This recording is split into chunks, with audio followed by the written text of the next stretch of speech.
How are we going to make more muscle bulk, especially if you are over 40 and it seemingly is getting more difficult? Well, we want to maximize your capabilities to make muscle hypertrophy and make the muscle grow. And it's going to have to come by resistance training. So weightlifting would be an example of resistance training. Gone are the days of cardio and you just are blasting it out for 40 minutes on the elliptical. That is just not going to roll anymore. Because we're losing muscle bulk as we age, we have to start lifting. But let's take a look at this article. So resistance training is the primary intervention used to develop muscle strength.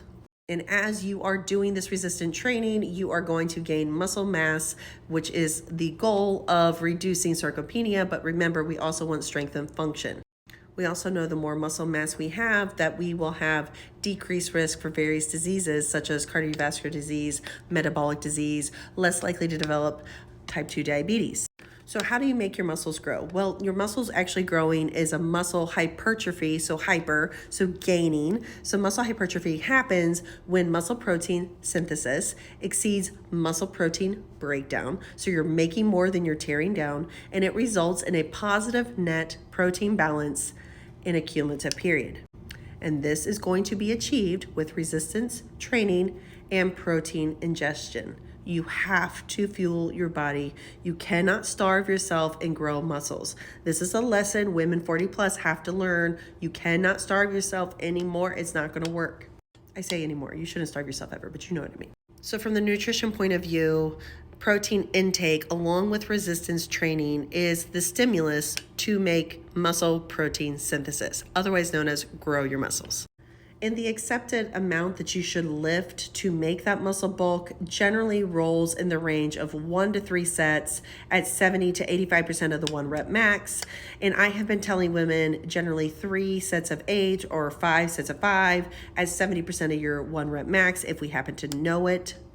So how your muscles are going to grow is tension is going to have to be placed upon them. So that's where the resistance is coming.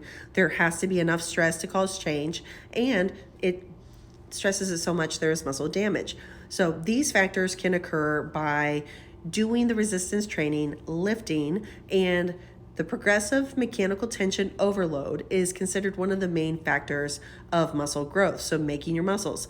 So you keep stressing your muscles and adding stress, adding tension to make your body tear down and then build back up.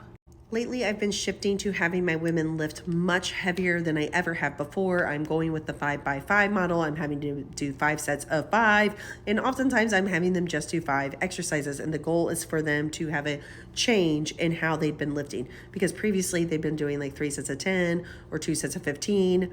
However, it should be noted that if you're doing this resistance training and weightlifting, and if you're not going to fatigue and reaching at least the minimum resistance training threshold of 60% of your 1 rep max, you're not going to make enough change.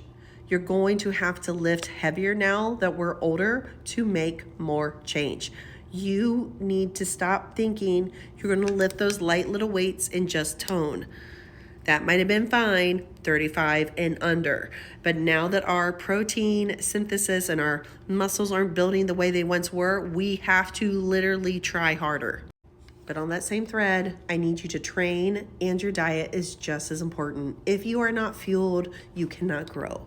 So recent research has shown that muscle hypertrophy, so that's making growth, that occurs in the initial stages of weightlifting and resistance training. So in the beginning, there is a newbie, you're going to have a lot more gains in the first 4 sessions, is mostly attributed to muscle damage causing cell swelling, with a majority of strength gains resulting with neural adaptations, meaning your brain's getting smarter, you're learning how to make the change. As you continue to lift, within the later phases, so 6 to 10 weeks out, muscle growth begins and becomes a dominant factor. So you may see some initial gains because you're a little swole from all the stuff that's happening and damage, but the true strength gains come with time. So as you learn about weightlifting, these are some basic principles that you might not have known, and I'd love you to know because I need you to know about your body. So yeah, we're weightlifting now. We're weightlifting heavy, and we're changing what we believe. Welcome.